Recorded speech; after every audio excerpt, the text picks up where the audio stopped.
Mes chers nouveaux abonnés, mes chers abonnés, mesdames, messieurs, peuple congolais, chers membres de la diaspora, question d'intérêt général et existentiel à la fois. Qui connaît les parents de Jean-Dominique Okemba? Qui connaît là où il est né? Qui connaît ses amis d'enfance? Qui connaît là où il a fréquenté à l'école primaire, au collège et au lycée? Personne. Voilà quelqu'un qui, après le coup d'état sanglant France-Afrique du despote Denis Sassou Nguesso, qui est toujours d'actualité, puisqu'il est encore là au pouvoir, cet individu-là qu'on appelle Jean-Dominique Okemba, bombardé, patron des services secrets congolais, depuis presque 25 ans.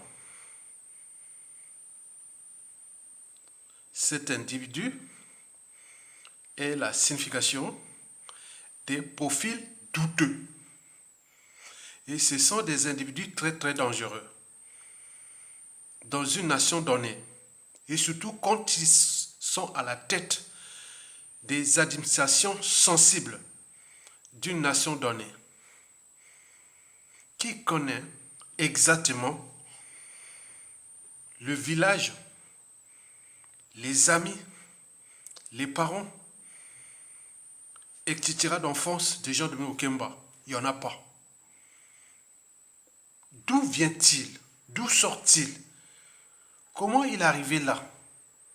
C'est tous les questionnements qu'un peuple libre, avec ses citoyens, intellectuels et autres, devait s'interroger, puisque cet individu est à deux pas, si on ne fait pas attention, de prendre le contrôle de notre pays, qui depuis déjà 1997 à nos jours est fracassé et vendu à la découpe.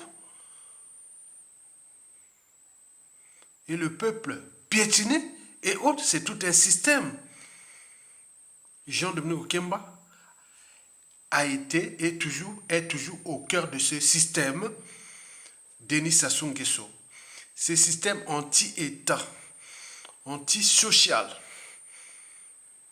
anti-citoyenneté, anti-démocratique, criminogène, génocidaire et confiscatoire des biens du Congo ou nous, peuple congolais, comme leur propriété privée, et jouons de la France-Afrique comme leur compagnie d'assurance. Et pour combien de temps encore?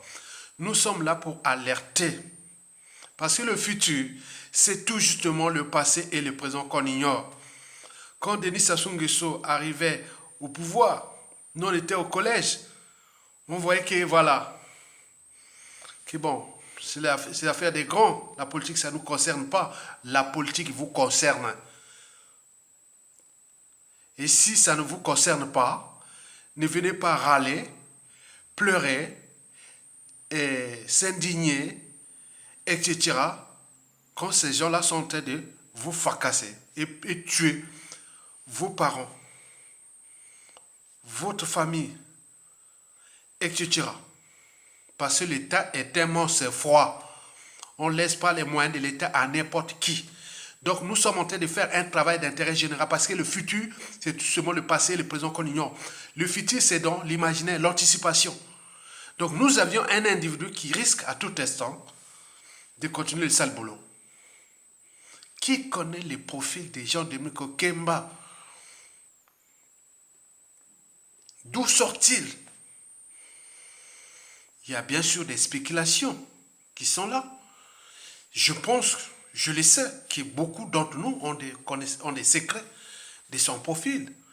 Le seul que je connais, qui a été relayé par plusieurs officines, c'est qu'il était parti du Bénin et puis arrivé au Congo au début de Sassou Nguesso 1, c'est-à-dire dès 1970, puisque Sassou Nguesso 1 a commencé dès 1970.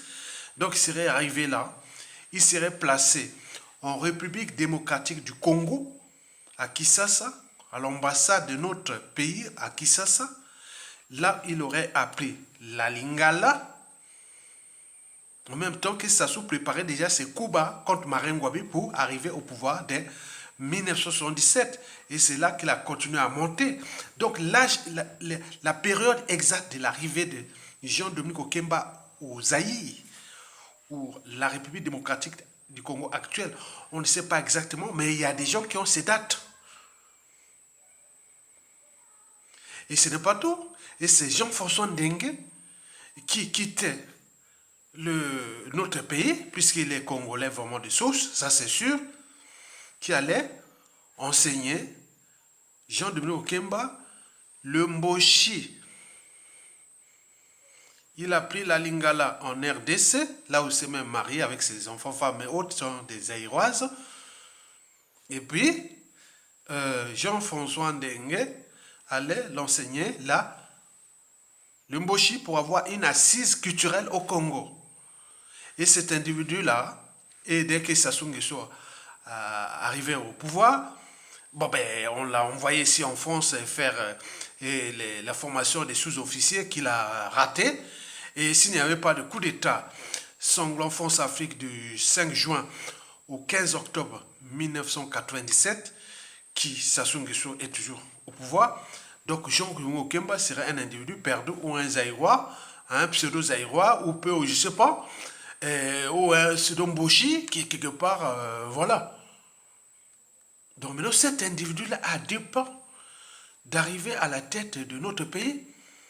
Vous savez que dans la vie, si quelqu'un vous fait tomber par terre une fois, s'il revient pour une deuxième fois vers vous, c'est pour vous fracasser davantage. Ce n'est pas Jean-Dominique Okemba qui va avancer ce pays-là. Alors, pourquoi joue-t-il avec le feu? Pourquoi Jean-Dominique Okemba joue-t-il grave avec le feu? C'est parce que c'est un malin qui joue à l'idiot. Ou plutôt, qu'il est malin et idiot à la fois.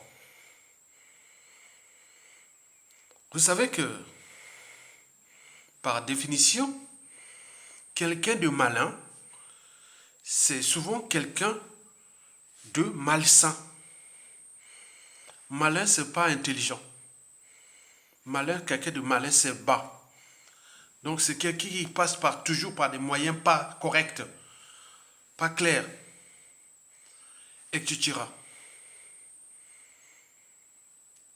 C'est ce qu'il est. C'est un malin. Mais quant à son idiotie, je pense qu'elle est totale. Alors, reposons la question. Pourquoi Jean-Dominique Okemba joue-t-il grave avec le feu? Ce n'est pas sorcier. Ce n'est pas sorcier. Jean-Dominique Okemba est l'incarnation du mal. Il est l'incarnation du mal. Entre guillemets, on nous informe qu'il serait parti du Bénin. Bon, ce serait le porteur de fétiche de Denis Sassou Nguesso parce que selon les croyances, les divinités, de ces gens-là, que c'est lui qui devait être là pour porter les fétiches de Denis Sassou Nguesso jusqu'à la mort. Après, il devait donner le pouvoir à lui pour continuer le boulot. Ce seront les récits, les trucs qu'on nous a souvent expliqués par les réseaux qu'on cherche toujours à trouver plus d'informations parce que la problématique de cette vidéo est existentielle. Elle est existentielle. Parce qu'elle dépasse l'intérêt général. Existentielle, c'est la vie. Parce que cet individu-là a apporté la mort à beaucoup dans ce pays. Parce que dans une organisation, qu'elle soit État, entreprise ou association, lorsqu'il y a un dysfonctionnement, C'est celui qui a la tête qui en est responsable. Le poisson pourrit toujours par la tête. On parle de chaîne de responsabilité. Vous savez que l'État est tellement froid. Quand vous laissez ce pays-là à des gens comme ça, vous dirigez les services secrets vont toujours avec des coups bas et coups tordus. Donc il faut savoir dans les pays du tiers-monde ou dans les régimes tyranniques et autres, les services secrets, ça ne sent pas bon.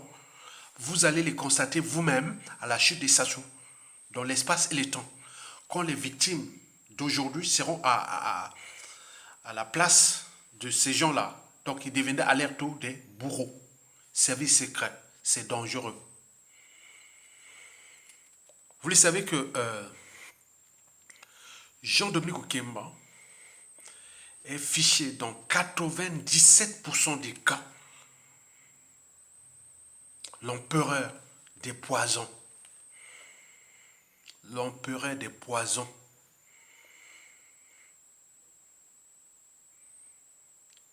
Et pourquoi?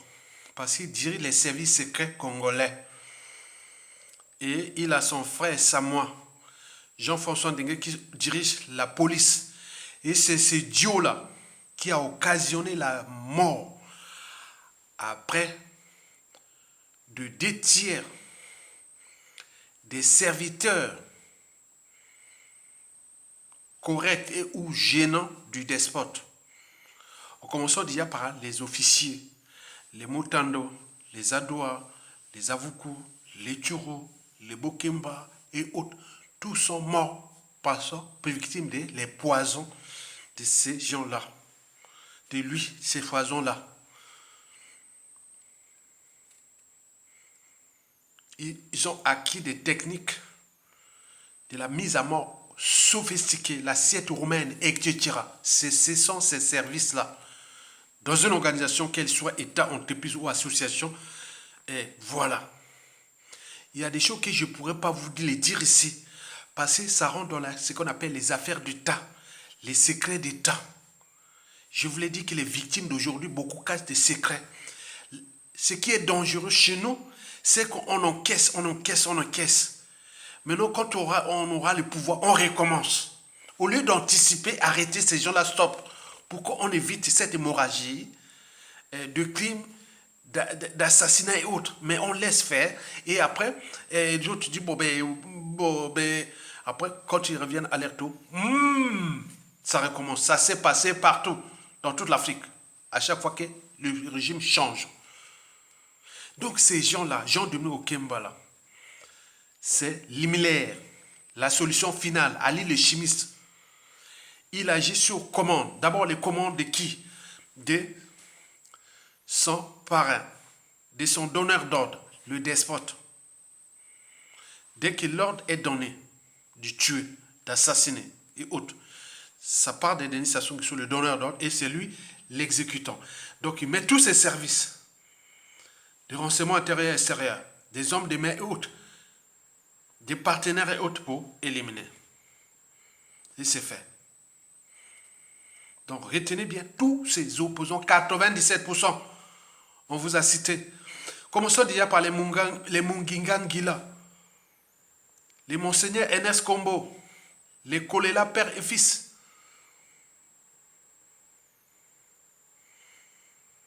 Les généraux là, les intellectuels, les politiciens, tout le monde est passé par là. Et ce n'est pas tout. Mais c'est pour lui aussi.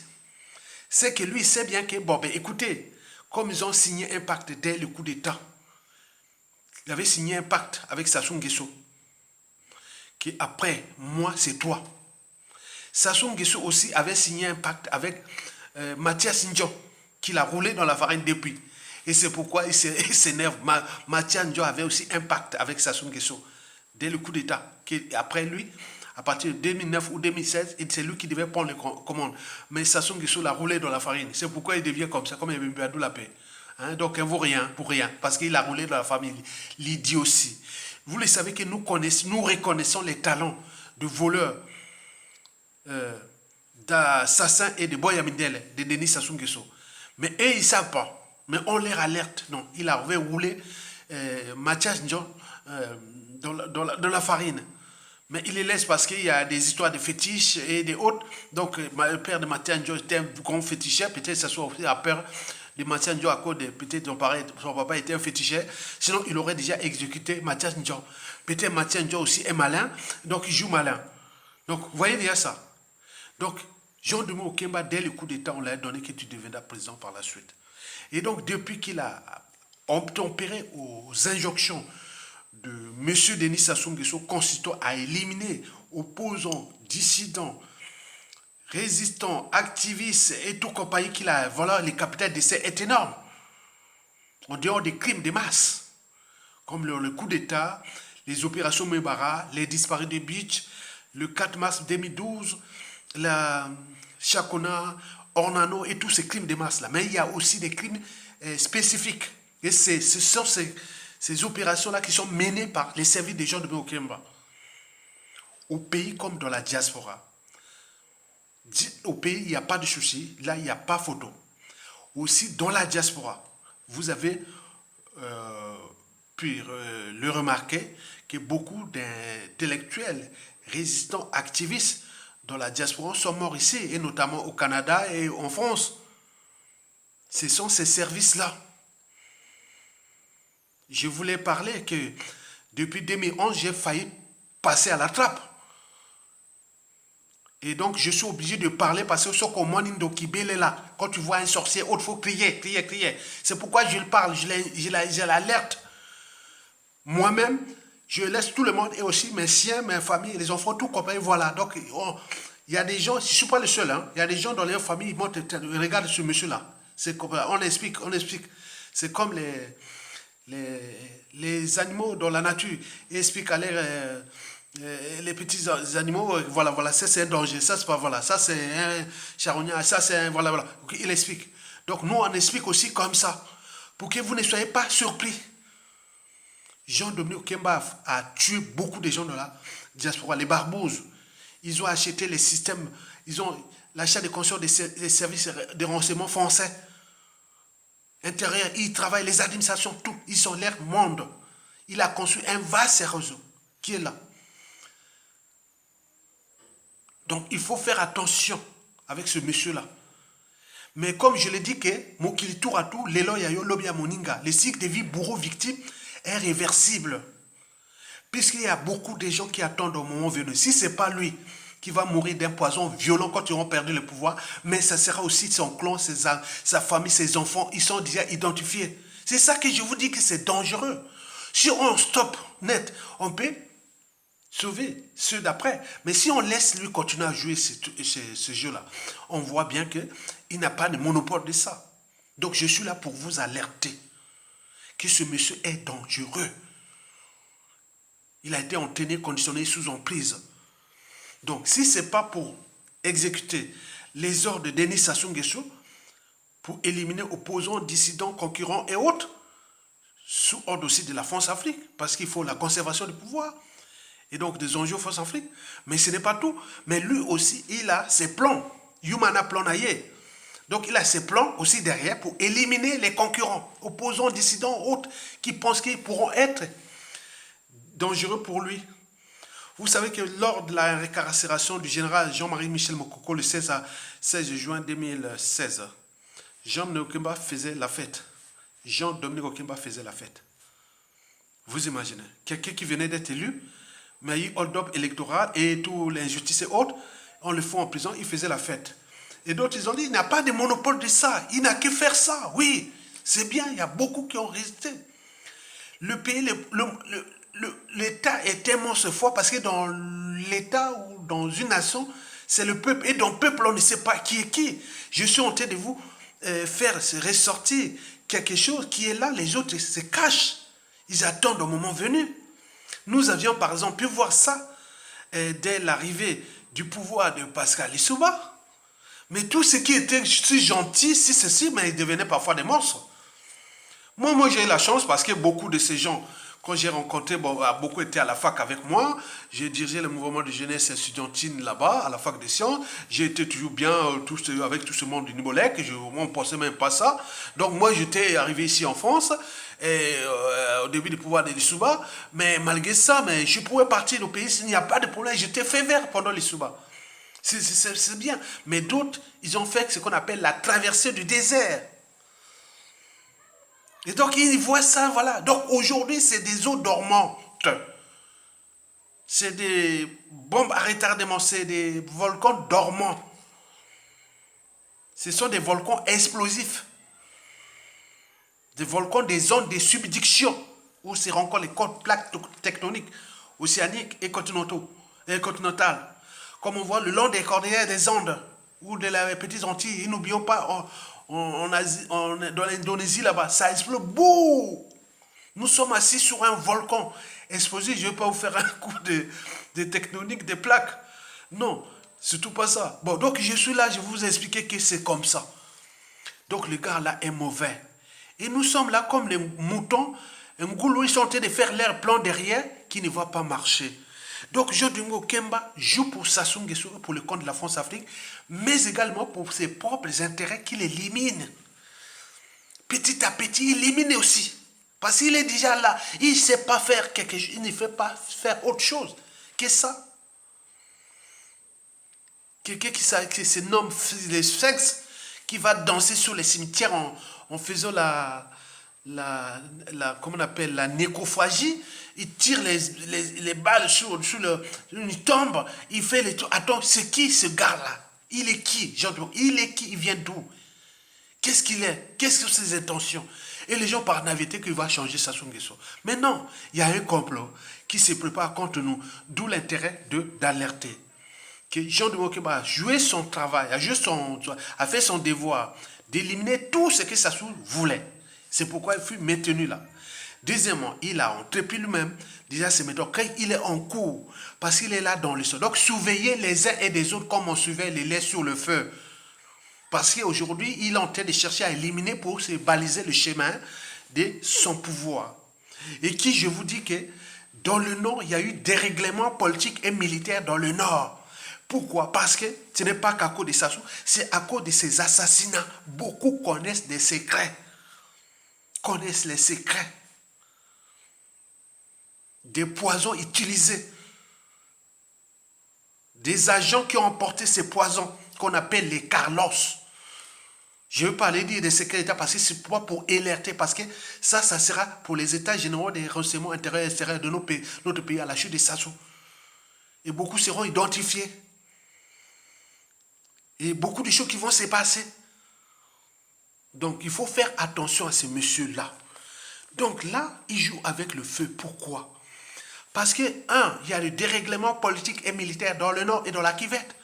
Qui, Jean de Mokemba, président du Congo, ou autres, qui ont dit qu'il a des officiers, autres, que les Makwa, les Kouyou, les Mboshi, les Likuba, les Bangangoulou, les Koukouya, tous les tribus du Nord là, et qui disaient, bon, mais nous on n'est rien, bon, il y a Dom Kemba, qui est là, qui, je sais pas, un individu qui vient d'ailleurs, on ne sait pas, qui connaît, qui a vu la maman ou le papa de Jean Kemba.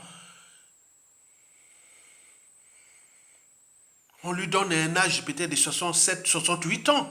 Ben oui, mais 68 ans dans les années 77, 80, et les parents pouvaient quand même être en vie. Elle était où? Les parents étaient où? Ils viennent d'où? Voilà les gars que la France-Afrique avait placés pour passer dans les mains des filets et pour jouer ce rôle-là des néocolonialistes et autres comme le fils Sassou Nguesso. Est-ce que nous allons accepter encore ça? Nous sommes là pour éveiller les consciences. Mais Jean Kemba, c'est quelqu'un qui a dit qu'on a tué dans le pôle.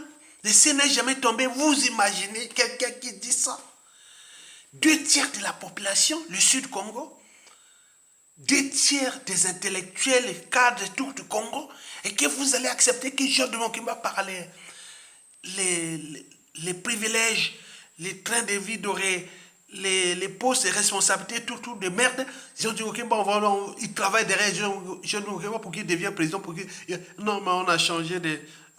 Mais j'avais dit ça à un ami, de la Likwala, en 1995. quand il disait que Sassou a changé, je suis allé même à son meeting là, de 1996 là, quelque part dans le Paris 13e.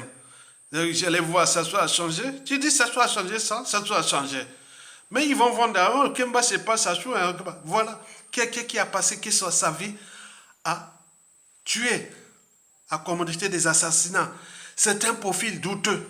Vous allez la capter où? Non. Okemba a dit qu'on a massacré dans le sud. Le ciel n'est jamais tombé. Eh bien oui, tous les grands cadres du sud qui ont été éliminés. Éliminés, c'est lui. Tout le monde, les réseaux, ils disent, c'est lui. Je ne veux pas en citer les noms. Tous sont passés là. Parce qu'ils agissent par procuration. Moyennant privilège, moyennant train de vie, moyennant pouvoir d'achat, moyennant tout. Ils utilisent les Bas-Congo pour aller tuer les Bas-Congo. Ils donnent les poisons. Qui veut étudier les nordistes, ils donnent les nordistes derrière pour aller tuer les nordistes. Donc vous imaginez, ils sont toujours derrière par procuration. Et donc quand on voit ça, je suis qui la voix des sans-voix. Il y a des gens qui râlent, qui ont la boule, la colère. Hein? Que les jours là, quand ils tombent là, les services secrets tout reformés, les actes de naissance, état civil, passeport, tout. Toute la lignée d'Okemba est identifiée. On ne sait pas qu'est-ce qu'ils vont faire. Ce qui arrive, que, ah tiens, accident là-bas, tiens, la maison est brûlée là-bas, tiens, il est mort là-bas, tiens, on ne sait pas. Ce qu'on appelle les affaires d'État, les raisons d'État.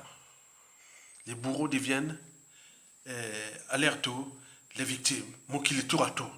Donc nous sommes là pour alerter, vous les Congolais, que l'enjeu de cette vidéo d'intérêt général est aussi existentiel. Comment un seul pauvre type, on ne sait pas où il est sorti, il est venu briser la vie à plein de Congolais. Et surtout, pas les moindres, ce sont des cerveaux, des matières grises. Tous les cadres qu'ils ont éliminés de 1997 à nos jours, c'était des gros cerveaux. Ce n'est pas les cadres de Pakouti fabriqués par les dernières années par Sassou Nguesso. C'était des cerveaux. Du nord au sud, de l'est à l'ouest, c'était des cerveaux. Il les a tous éliminés. Un à un. Méthodiquement. Les Carlos. Les gens qui ont été envoyés à Cuba pour faire ces trucs-là. D'autres partaient à l'époque à Roumanie. L'assiette romaine. D'autres même quand il y avait le KGB et la Stasi et tout compagnie. Ils ont appris ces techniques. Les poisons des contacts. Les poisons par la bouche. Annonçons à tous les niveaux. Donc il faut faire attention. Nous sommes en train de vous alerter parce qu'ils jouent avec le feu. Parce que même les gens d'ici, leur donneur d'ordre, la France-Afrique, ils savent que la coupe est pleine. Okemba, Ndenge, tout ce monde-là sont grillés. Sont grillés. Parce qu'il y a des règlements politiques et militaires dans le nord et dans la Kivette.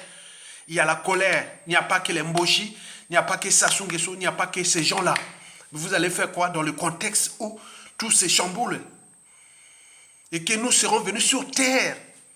Les autres tribus du Nord, les autres clans du Nord subissent que ces mecs-là qui vous a tué un à un, ils font la fête. Même pas de modestie devant l'honneur, l'âme, la dignité de ceux qui l'ont tué, qu'ils ont tué. Ils font la fête. Ce ne sont plus des humains. Imaginez-vous dans le sud Congo là, je vous dis sincèrement, vous allez apprendre, parce qu'on ne sait pas, l'un de nous sera patron des services secrets. Il faudra tout répondre, les équipes, ceux qui vont donc réclamer leur salaire, leur point qu'ils ont travaillé où, qui. Tout ce monde-là sera chamboulé. Peut-être d'autres seront réutilisés pour aller faire pareil contre eux. C'est ça le danger. Ben oui, vous n'avez pas le monopole de ça. D'un point de vue existentiel, Sassou, on a massacré, vous les sudistes là, avec les gens de Okemba et François Ndengue. Le ciel n'a jamais tombé. J'ai vu la puissance d'un État entre 1992 à 1997. Là. Quand je voyais les gars du PCD du Nord là, au moment d'arriver les histoires, ils tremblaient. Mais nous, on était là, les nordistes simples. Parce que moi, un problème, hein. Je suis sorti du pays, ils savaient bien que ça, c'est même eux, ils connaissaient, hein. partout, dans tous en Europe, oui, c'était un gars du PCT, là, il me disait, c'était un gars du PCT, mais le PCT intellectuel vraiment réfléchi. Ben voilà. Donc c'est ça, mais les gens là, qui demain vous jouez au Rambo, même dans la diaspora, et on ne sait pas quand on vous surveille, vous venez menacer les gens, envoyez les bulles, puis on doit vous calmez-vous. L'État était mort ce fois, ils ont tué des gens, il y a trop de drames, il y a eu trop de tragédies. Et ça continue au pays. On vient d'en perdre encore à Ornano. Et voilà, c'est pas encore fini. La galère, les calvaires, ce sont des âmes, ce sont des cœurs. Et chacun de nous a quelque part sa liberté, sa dignité, sa conscience. Et donc on ne sait pas.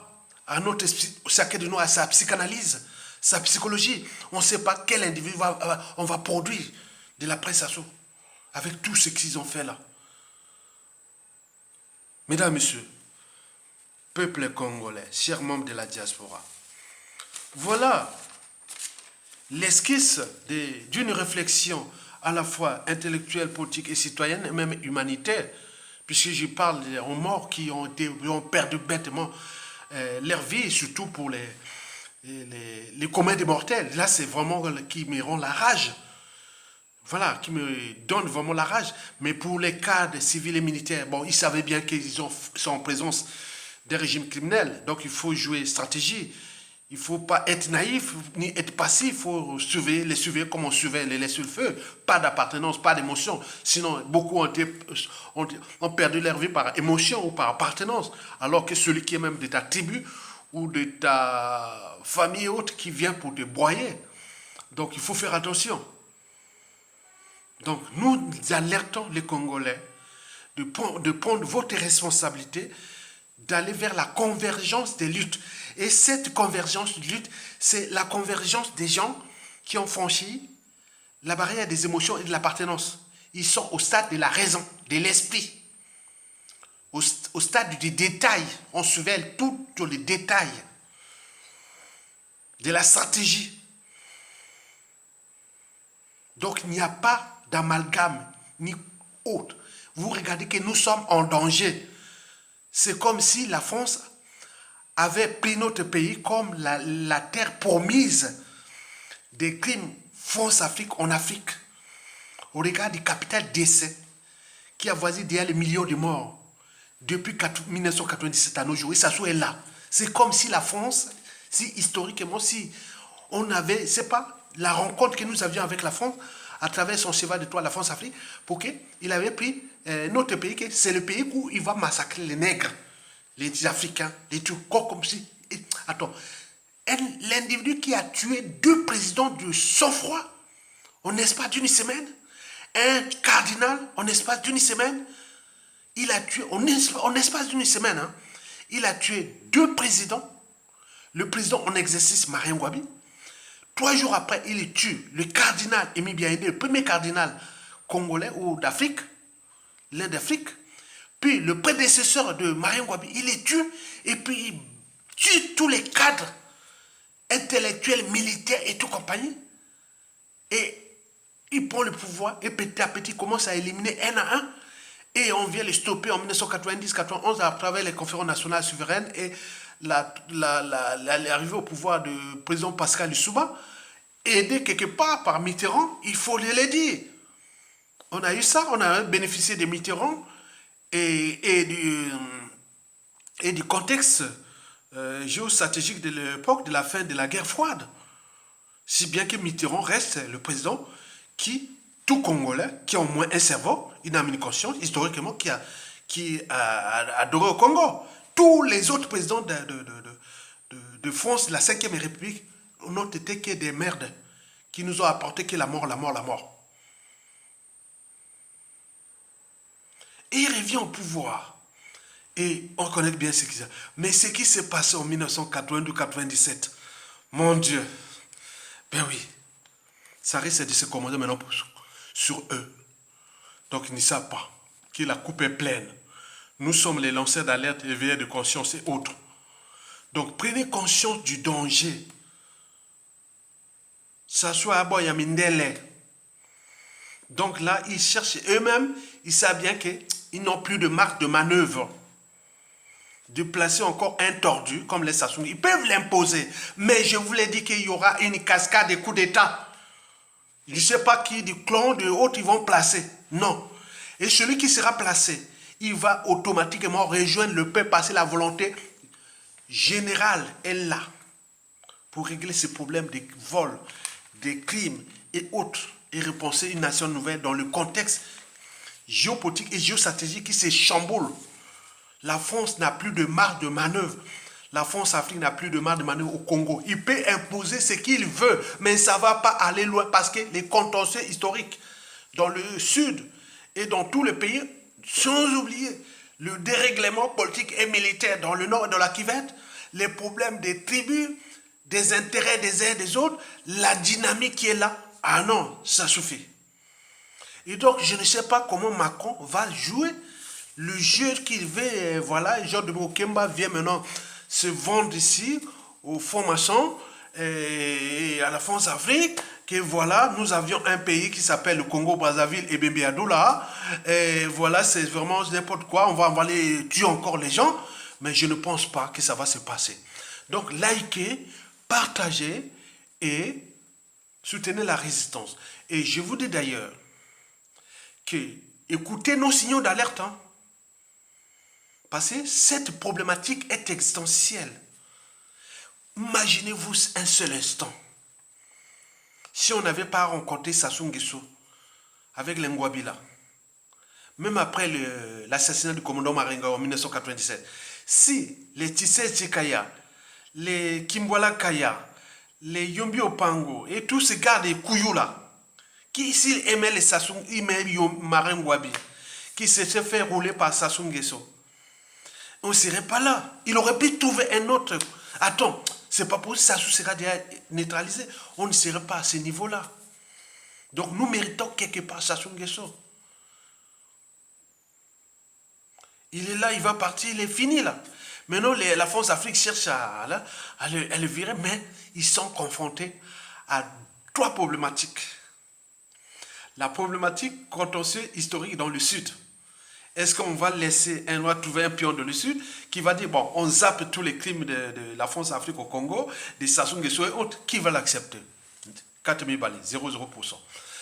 Le dérèglement politique et militaire dans le nord et dans la Kivette. Qui va trouver qu'on va trouver un autre Mboshi, un clan, et vous, les autres tribus du nord Congo, vous êtes vraiment rien? Non, certainement pas. 4000 balles.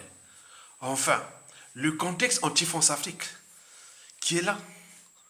Donc c'est une voie nouvelle, ce sont des perspectives nouvelles que nous continuons à alimenter pour déjà effacer ces brevis galets-là, qui sont les gens de Mokemba, les Denis qui sont Sassou Nguesso et autres. Je vous rappelle que si et c'est, il y aura cascade de coups d'État au Congo. Cascade de coups d'État. Ça, c'est sûr et certain. Qui les sait quand on force au Tchad, au Gabon, ce n'est pas la même situation. Hein. Ça ne va pas marcher. Je vous dis, ça ne va pas marcher. Vous verrez. Nous allons passer par d'autres étapes. C'est sûr et certain. À bientôt. Likez, partagez, soutenez la résistance. Tokolonga.